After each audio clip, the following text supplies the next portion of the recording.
Do you believe in forgiving or forgetting? You ever have that moment when someone in your own family says something so casually, so effortlessly dismissive, that it manages to wipe away years of your quiet effort, your patience, your entire identity in one breath? It doesn't have to be cruel or loud. No, the worst of them are quiet. Polished. They sound like praise, even. You sit there, holding a paper plate slick with barbecue sauce, potato salad threatening to slide off the edge, and you realize, I was never even in the race. That's exactly how it felt that day in my mom's backyard, when Uncle Rick, sunburned and tipsy, holding court like he always did, lifted his beer with a little smile and said, "One of these girls is gonna do great things," while nodding directly at Ava, my older sister. There was no confusion. No shared glance. He said it like a statement of fact, like a weather report. And everyone around the table just nodded along. I smiled. Just like I always did. I picked up the empty plates, careful not to knock over anyone's wine glass or interrupt a story, and I took the dishes inside. The kitchen smelled like overcooked corn and lemon cleaner, and for a second, I just stood there at the sink, letting the cold water run over my hands, pretending I didn't hear what I heard. Pretending I wasn't invisible again. The way I've been since I was, 6? 7? Maybe longer. I'm not dramatic by nature. I don't cry at movies. I don't expect people to see me as some misunderstood genius. But that moment, watching everyone cheer Ava like she had just won the damn Nobel Prize for breathing, did something to me. Something subtle but irreversible. The day went on. Kids ran through sprinklers, old folks argued about politics, and Ava, glowing as always, talked about her latest non-profit partnership, something involving women's literacy or clean water. I don't even remember. And I collected the trash. I found a folding chair for my aunt with a bad knee. I refilled the ice bucket. Ava gets speeches. I get errands. That's how it's always been. I didn't expect anything different when I got home that night. Just kicked off my shoes, fed my cat, and scrolled through my phone like usual. But then a message pinged through. It was from Uncle Rick. We weren't close. I don't think we've ever exchanged more than 3 text messages in our lives, and those were usually about Christmas plans or directions to someone's lake house. So when I saw his name pop up, Rick, Mom's brother, I just stared at it for a second. And then I opened it. Just one line. "Why is everyone suddenly talking about you?" That's it. No punctuation even. Just that question, dangling there like a fishing hook in dirty water. At first, I thought he sent it to the wrong person. I even checked the message thread to make sure I hadn't misunderstood. But no, it was definitely for me. I hadn't said a damn thing all night. I hadn't done anything noteworthy. I hadn't even worn makeup. So I reread the message. Once. Then again. I locked my phone and walked to the kitchen. Poured a glass of water. Came back. Unlocked the screen. Still there. Why is everyone suddenly talking about you? That's when I started thinking. Not just about the message, but about the whole damn day. About the way people had been looking at me, not many, but a few. The way my cousin Jen had asked, kind of weirdly, "You working anywhere cool right now?" And how my mom had answered before I could speak, "She's just doing some part-time remote stuff, helping me out here and there." Or the way Aunt Teresa had leaned in during dessert and said, "You've got your father's eyes, you know that," like she hadn't said a word to me in years. At the time, I wrote it off. But now, under the glow of that text from Rick, it all felt strange. Off. Like I had missed a conversation happening without me, and now someone had noticed. I didn't answer Rick. I just let it sit there unread. Instead, I opened my laptop and scrolled through Facebook, mostly out of habit. I clicked on the event photos Aunt Teresa had uploaded from the barbecue, overexposed, poorly cropped, full of blurry smiles and ketchup stains. But one photo caught my eye. It was nothing special at first glance, just a group shot of the cousins by the fire pit, laughing about something. But in the background, you could see me. I was half-turned, picking up plates from the table, my head down. But someone had tagged me. Tagged me. That didn't usually happen. I hovered over the tag and saw a few comments under the photo. "She looks just like her dad." "Wow, haven't seen her in years." "Didn't she used to work with kids or something?" Nothing earth-shattering. Nothing scandalous. But still, it felt intentional. Like someone had been talking about me when I wasn't listening. And Rick had noticed. Maybe even gotten nervous. I closed the tab and sat there in silence, thinking about that text. Not just the question, but the tone of it. It wasn't curious. It wasn't kind. It was defensive. Maybe even afraid. And that's when it hit me. For the first time in my life, someone in my family wasn't just overlooking me, they were watching me. Closely. And if Rick was texting me out of nowhere, asking about whispers I hadn't even heard yet, then something was shifting. Something I hadn't started. But I sure as hell wasn't going to stop it. And now I have to ask you, has anyone ever underestimated you so completely, so consistently, that when they finally start to notice you, it almost feels like you're the one out of line? Like you're doing something wrong just by existing a little louder than usual? Because if you've ever felt that quiet rage, that slow, steady burn of being overlooked for years, and then finally feeling the scales start to tip just a little, you'll understand exactly what I felt that night. And you'll understand why I didn't delete Rick's message. I just let it sit there. Let him sweat. Because whatever they were whispering about me, I was about to find out. And they were all going to wish they had kept ignoring me. Growing up in a house where one child gleamed like polished brass while the other existed quietly like the wood that held up the floor beneath it isn't something you notice right away. Not at 6 years old. Not even at 10, because at that age, your world is small. And praise feels like sunlight. You don't question why it warms someone else's face more than yours. You just assume you need to try harder, stand taller, speak louder. But eventually, and often far too late, you start to understand that it was never about how brightly you burned, but about where people were already looking. And by the time I hit 17 and Ava was off to Brown on a scholarship with letters of recommendation practically falling out of her pockets, I already knew my role without anyone needing to say it out loud. Be helpful, don't cause trouble, don't try to shine. Ava was the golden one, and not just in our family, but to teachers, neighbors, church ladies, the damn postman. She had that thing people crave in a young woman, beauty that feels effortless, charm that never turns sharp, and ambition that sounds noble without ever seeming aggressive. When she said she wanted to start a nonprofit by 25, no one laughed. When she actually did it, no one was surprised. I remember being 24, sitting on the floor of our mother's house in my second year of online coding courses because the community college cut its program mid-semester, and watching a local news segment feature Ava in a blazer, standing in front of a room full of smiling donors, talking about clean drinking water in schools across the Midwest. My mom had clapped. I had nodded. And then I got up and made dinner while she called her friends to tell them which channel to switch to. So when Rick singled her out at the barbecue, it wasn't a shock, it was routine. That was what the family did. But that text he sent me that night, "Why is everyone suddenly talking about you?" was something new, something strange. I didn't answer, and I didn't sleep much either. The next morning, I reread the message 4 times over coffee, staring at those words like they were a code I was supposed to crack. Then I opened Facebook again, went back to those photos, and clicked through all of them slowly, looking for anything that might explain what had shifted, what made someone like Rick, who once forgot my birthday 3 years in a row, suddenly wonder if people were whispering about me. The photo that stuck with me wasn't particularly dramatic. It showed Ava near the grill, half laughing, holding a bottle of sparkling water in one hand and her sunglasses in the other, just off-center in the frame, like someone had tried to catch her in a candid, flattering shot. But in the background, partially obscured by the edge of a patio umbrella, was me, standing by the table with a stack of paper plates in my hand, wearing a faded t-shirt and no makeup, looking downward. I looked invisible. But someone had tagged me. More than that, the comments under the post had a strange tone. It wasn't the usual, "You girls have grown up so fast," or "What a beautiful family." Instead, one cousin had written, "She's the quiet one, but she's sharp. Didn't she build some kind of app last year?" And another had replied, "Yeah, I heard she helped the city during the flood cleanup somehow."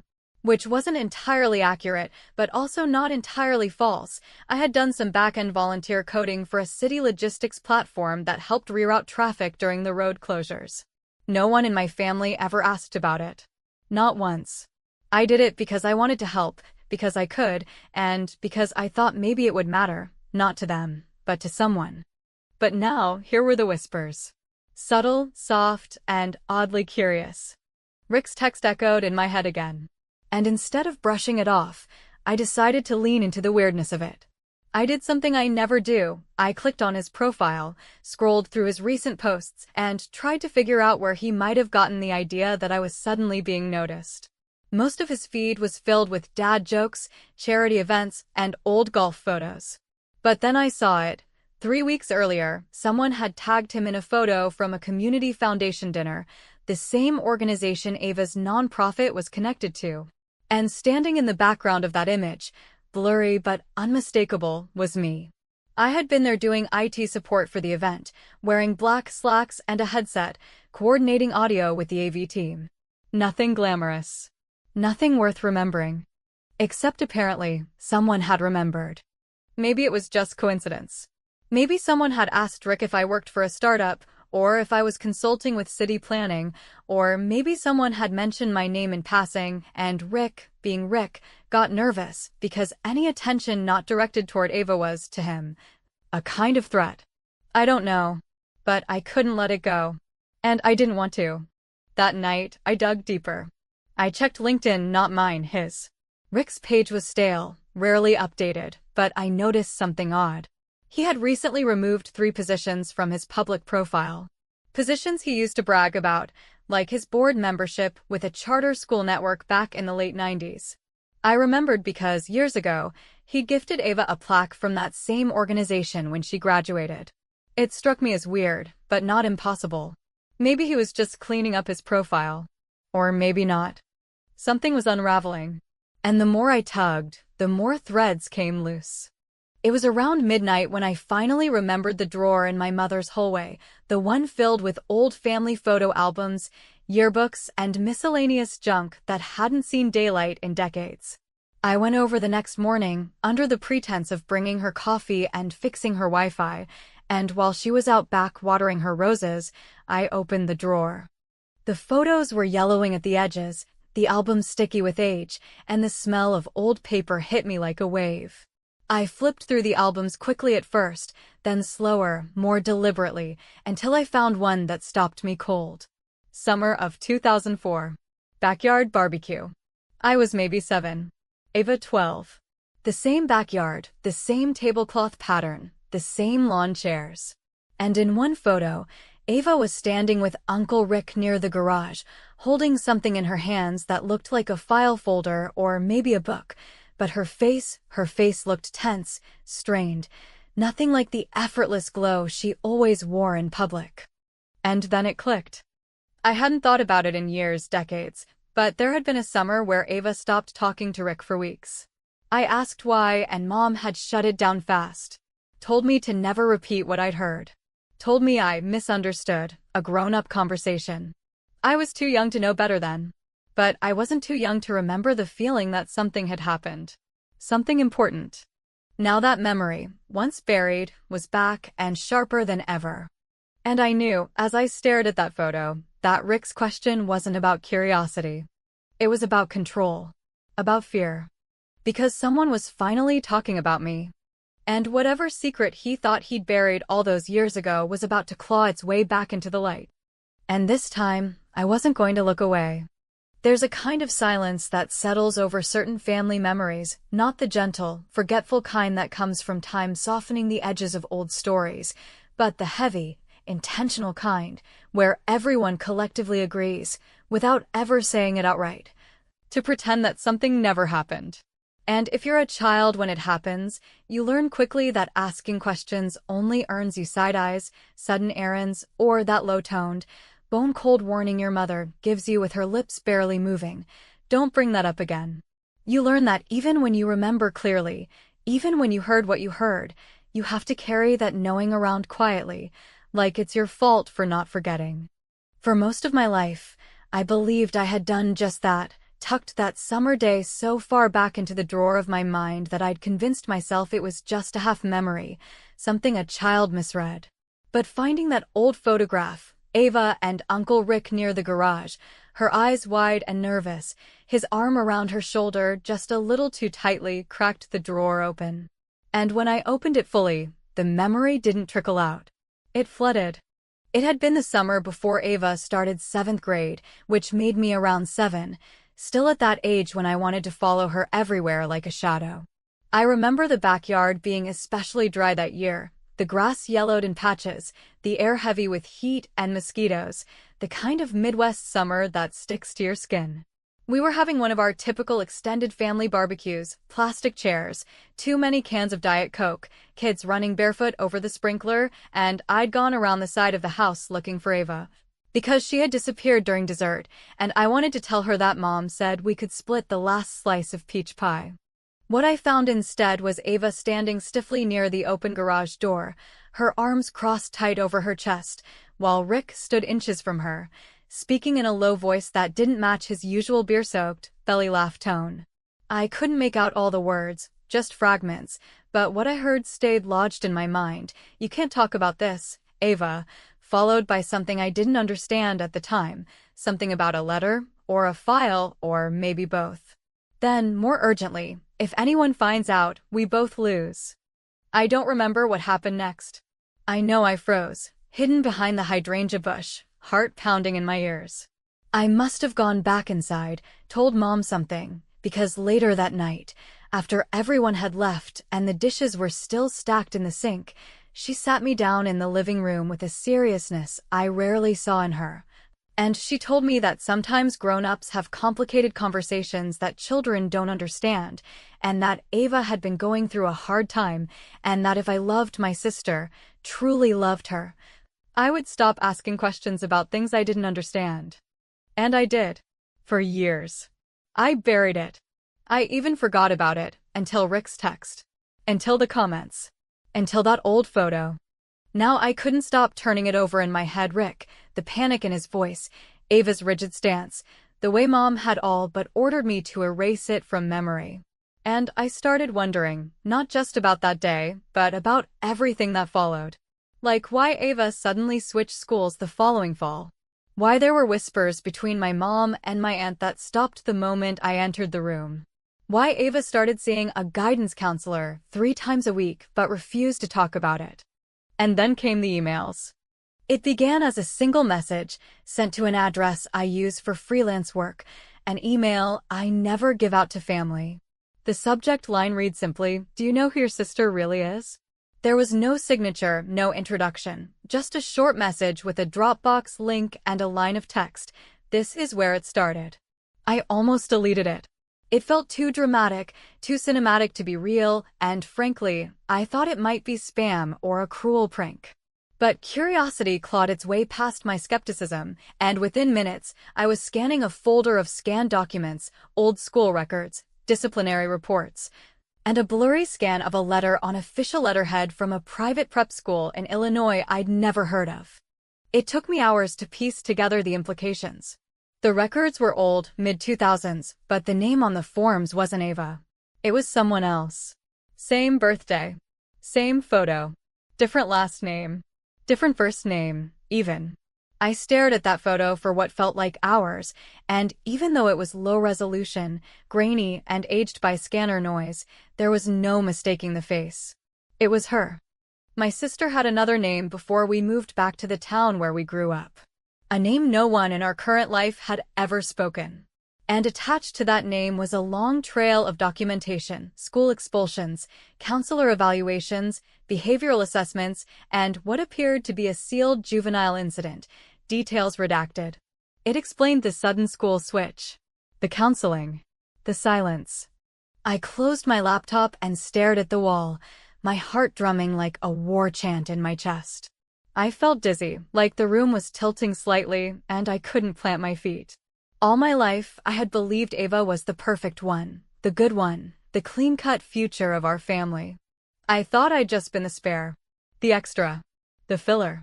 But what if the whole foundation of that comparison had been built on a lie? What if everything I had believed about her rise and my invisibility had been engineered, not by chance, but by design? And then I remembered something even more chilling, something I had overheard when I was maybe 15, and Mom was on the phone in the kitchen late at night. I had just come in from work, my first job at a pizza place, and she hadn't heard me. She was whispering urgently, saying something like, "She's fine now, Rick. We promised it wouldn't follow her here." I handled it. At the time, I assumed she was talking about Ava's college applications, maybe a bad grade or a missed deadline. But now, paired with what I'd just read, the pieces slid into place. Whatever happened back then, whatever mistake or incident Ava had been involved in, it had been serious enough for them to scrub her identity, change her name, and relocate us to a town where no one asked too many questions. And Rick had been part of it. Now it made sense why he looked so uncomfortable when people mentioned my name at the barbecue. Why he texted me with that brittle panic.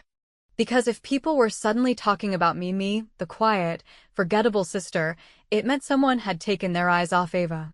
And if they took their eyes off her, maybe they'd start asking the wrong questions. Or worse, the right ones. And I wasn't sure what scared him more, that people might start remembering Ava's past, or that I never really forgot it. There's a particular kind of anger that doesn't come from being wrong directly, but from realizing that your entire life, your choices, your limitations, the quiet ceilings you accepted without protest, were shaped around a lie so elaborate and so carefully maintained that you mistook it for reality, like a fish born in a glass bowl, never realizing there's an entire ocean beyond the curve of the glass. That was the sensation that settled over me in the days following my discovery of Ava's hidden past, not a burst of rage, not a cinematic explosion of grief, but a slow, rising tide of betrayal that left no corner of my mind untouched. Because once you start to re-examine everything you've been told through the lens of what wasn't said, you start seeing how many of your own choices weren't really yours at all. I couldn't stop thinking about that sealed juvenile record, the scan of the letter with her face and a different name, the disciplinary reports, the way Rick had leaned over her shoulder that day in the garage all those years ago, whispering threats disguised as advice. It all painted a picture of a young girl not just troubled, but covered up, protected, insulated, and later rebranded. Ava hadn't just overcome something. She had been carefully removed from the wreckage of whatever she'd done and placed back into the world under a new identity, polished and intact, while I remained rooted in the debris, taught to be quiet, taught to step aside, taught to be useful in ways that never invited recognition or scrutiny. At first, I didn't know what to do with the information. Part of me still felt like I was betraying her by knowing it, even though I had done nothing but remember what I wasn't supposed to. I moved through my days like someone balancing on a cracked sheet of ice. Every conversation with my mother, every text from Ava, every glance in the mirror was laced with this brittle, sharp awareness that I was standing on something thin and dangerous, and that any wrong movement might plunge me into truths I couldn't unknow. But then Ava was featured in a full-length article in the State Beacon, complete with a photo shoot in her new office, a quote about overcoming adversity that was so vague and sanitized it practically dripped with spin, and a caption beneath her picture that read, "From small-town roots to statewide impact, Ava Campbell is changing lives." Campbell. That wasn't even her real last name. It wasn't the name on those files. It wasn't the name I learned to write when we were kids, sitting cross-legged on the kitchen floor doing spelling homework. And that's when something shifted.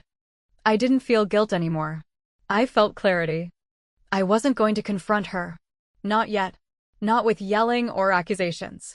That would only get me brushed aside again, pacified with pity or worse, that clipped, condescending calm she always used when she thought I was being emotional.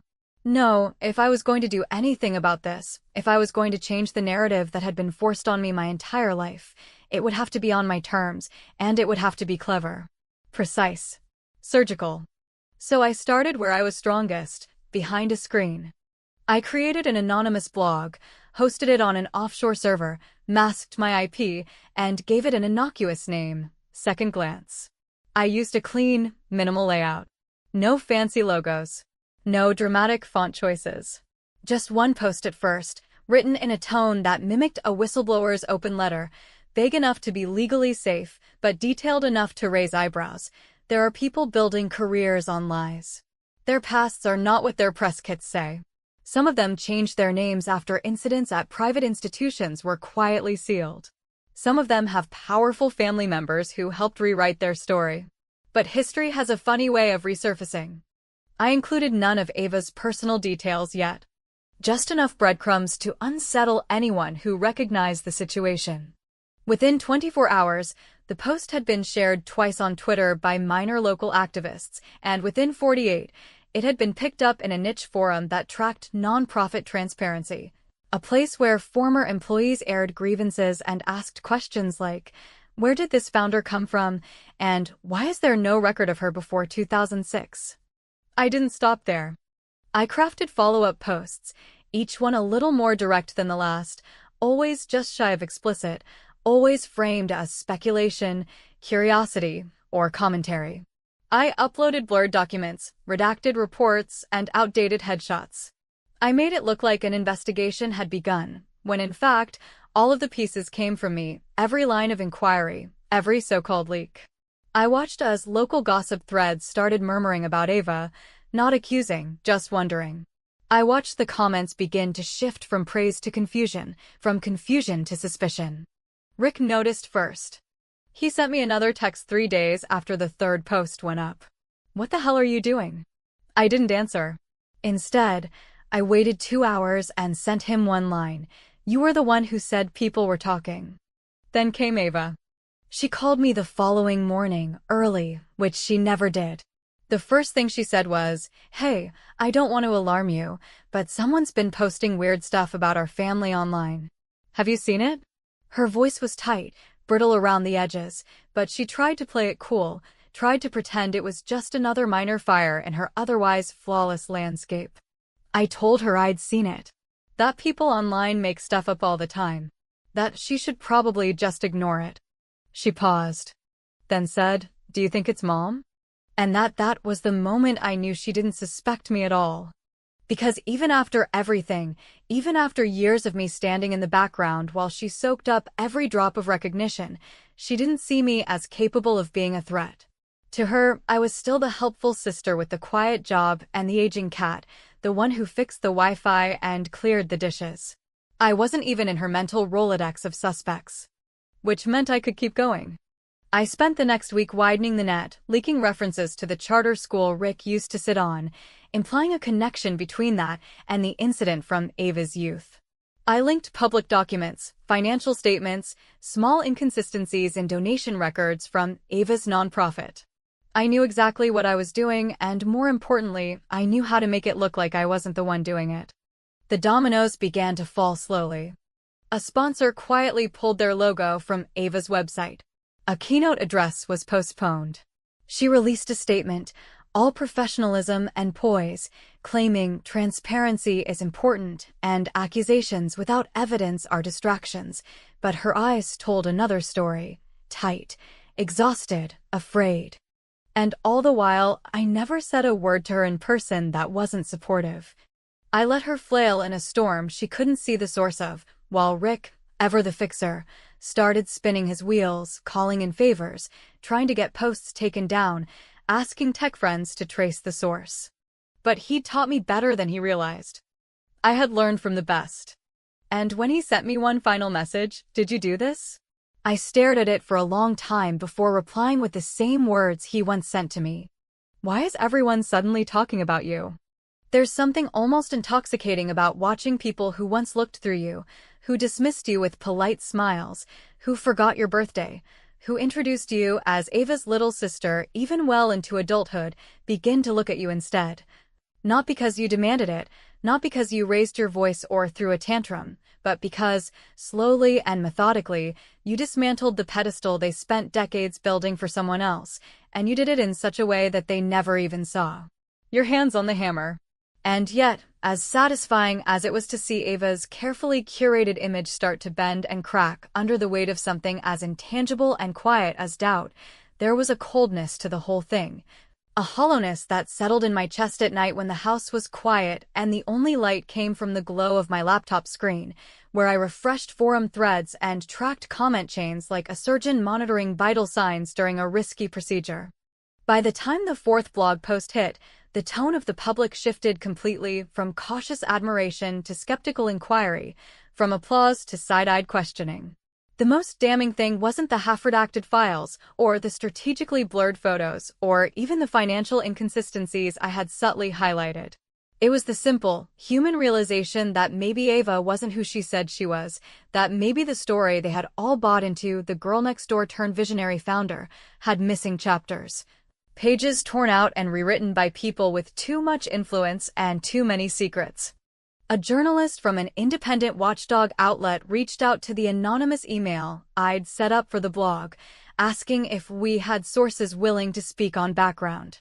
I responded with curated statements, never lies, but never the whole truth either, just enough to keep the trail warm, just enough to make them dig.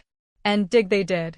Within a week, a preliminary article surfaced, hinting at discrepancies in Ava's early education record, noting her absence from public databases prior to 2006, questioning the transparency of her nonprofit's founding documents. The piece was speculative, careful, but the damage was done. You can't unring a bell. You can't unplant suspicion once the roots start to take hold.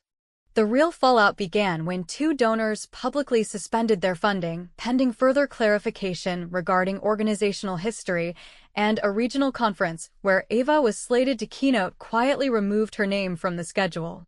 Still, she didn't break publicly. She smiled in her statements, posted pictures of her team, working hard as ever, and gave an interview to a lifestyle podcast where she spoke vaguely about the cost of visibility and navigating online harassment with grace. It was Ava at her finest, poised, polished, slippery. But behind the scenes, it was different. I saw it at the next family event, one of those half-obligatory reunions my mother insisted on hosting even as the family frayed at the edges. Ava arrived late, no ring on her finger, no staff member trailing her, no entourage of admiration. She wore sunglasses indoors for the first hour, claimed she had a migraine, barely touched her wine. And Rick didn't show up at all. Everyone else sensed the shift, though they wouldn't say it out loud. The air was thick with careful conversation, with glances that lingered too long, with the kind of silence that knows there's a story no one is brave enough to ask about. My mother, bless her denial, acted as though nothing had changed, pressing cheese cubes into people's hands, laughing a little too loudly at the same story she always told about Ava's first science fair ribbon. It was my Aunt Clara who said it first, quietly, when we were both in the kitchen away from the rest of the crowd. She looked at me over her half-empty wine glass and said, "You know, I always thought you had more spine than you let on. Turns out, you were just saving it." She didn't elaborate, didn't explain how much she knew or suspected, and I didn't ask. I just smiled, shrugged, and said, "Some things are worth the wait." That night, after everyone left and the house had fallen back into its normal hum of appliances and clock ticks, I went back to the folder where I'd been storing all my evidence, my drafts, my backup files. I didn't delete it. I thought I might.